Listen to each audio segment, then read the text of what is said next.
challenge on the depth without Trey tonight? A little bit. I mean, we definitely miss his presence, but we know, we got enough guys to make sure we can go in and get it done.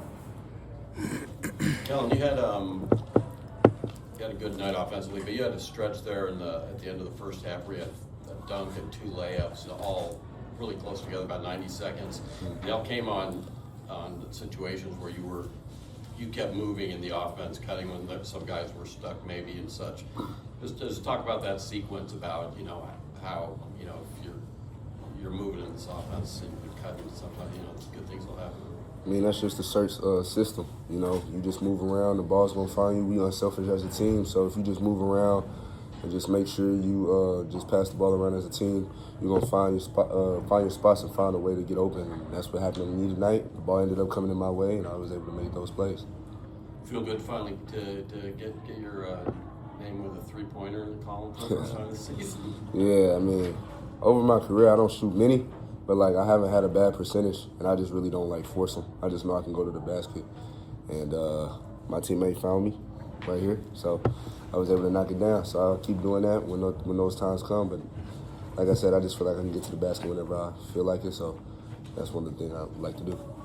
Quentin, I think on the first of Kellen's baskets there in that run at the end, you were kind of stuck under the basket, but then saw him coming towards you, and he ends up with a monster jam out of it. Yeah. What did you see on that? I'm trying to remember, did I get the rebound or no? It was a tip pass, so I kind of got stuck under there, and he kind of bailed me out a little bit with that play.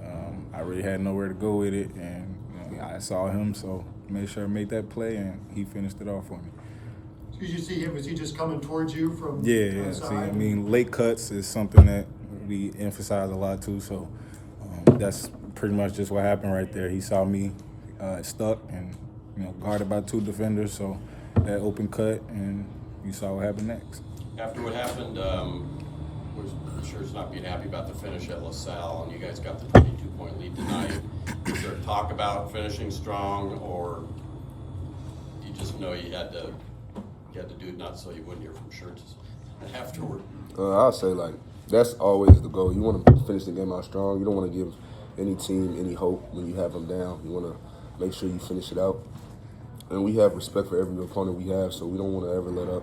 And we were letting up last game, and we understood that, but that's not our standard. And we made sure today we try to play to our standard and make sure that wouldn't happen tonight. Quentin, what was sort of your approach when you were getting into that zone and sort of trying to get downhill and attack? I mean, because you obviously got to the free throw line, obviously scored a little bit. It seemed like you were looking for guys. What was sort of your approach as you were getting into the paint? Just really to puncture that defense. They kind of had a zone to try to stall us, and we can't play into that. So finding ways to just attack and get in the paint and make reads from there, whether it's myself or getting other guys open shots. What does it do for the team when Kellen has a jam like that, or Slam just gets on one of those rolls? It's a boost of energy for sure. The crowd go crazy, and he getting excited too. So we see that it's kind of just a cue to let's go, let's turn it up a little bit. So yeah, that's great. Was that zone from them anticipated? Was that something you guys prepared for and expected? Yeah, we watch film. They always prepare us well. We attacked it all week, and we understood where the gaps were and what we had to attack for this game tonight. So yeah, they always help us with that. You guys have had some issues with zones at times this season. What do you feel like? You feel like you're making progress there in terms of, because I would imagine you're probably going to see more. Yeah, I'll say it doesn't really happen every game. So the more you get it, the more you see it, you'll get used to it. And I feel like we're starting to find a rhythm with it and stuff like that. I know most teams play man, but some teams switch it up, and that's what Fordham did tonight. But we were able to get the reps in practice and able to perform tonight. How much does it help you guys? You're able to shoot 55% from 3 in that first half. When the threes were there for you guys were able to take advantage of that. Either one of you. It's more like a playing unselfish thing. We make sure we take good shots, good open threes, and with the offense and especially playing in that zone, knowing how to attack it, it just generates a lot of open shots for us, and we're confident enough to take them and make them. How how important, like you mentioned, the gaps and attacking that zone, how important is it to sort of get into the middle of that? Because, I mean, a lot of times people think about, you know, the three-pointers is what sort of makes the zone sort of break down, but you guys are talking about the gaps and actually getting into it, and that leads to the three-pointer. Yeah, I say a zone is supposed to make a team force threes, and I feel like with us, we have a lot of people that can shoot threes, but with certain lineups, they feel like they can't play zone, and we know if we puncture the zone, which is the opposite of what the zone is supposed to have for the team to take away or something like that. So I just know that if we're able to touch paint and get those spray out threes, that's going to break down the zone.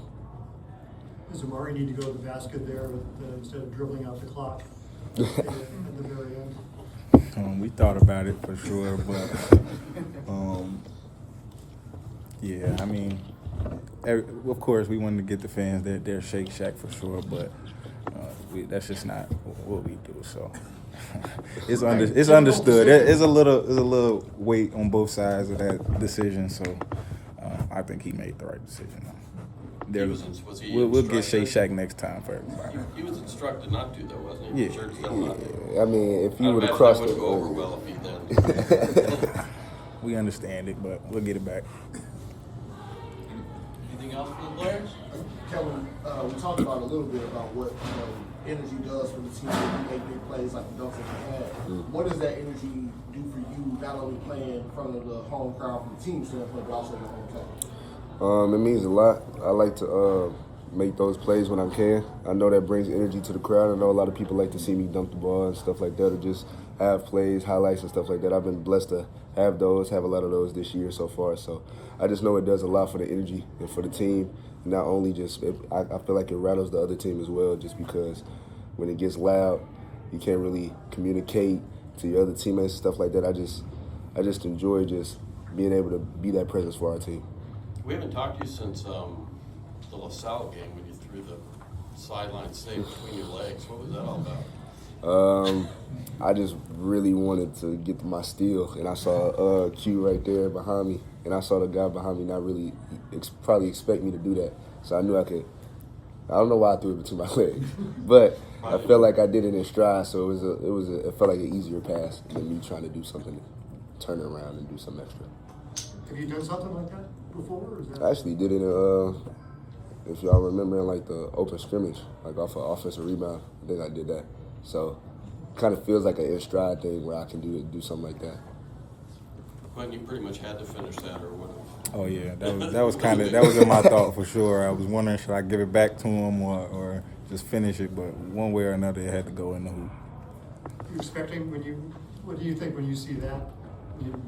I was surprised, to be honest. I know he makes a lot of exciting plays like that, but it kind of caught me off guard a little bit. I saw it and I just knew do something good here.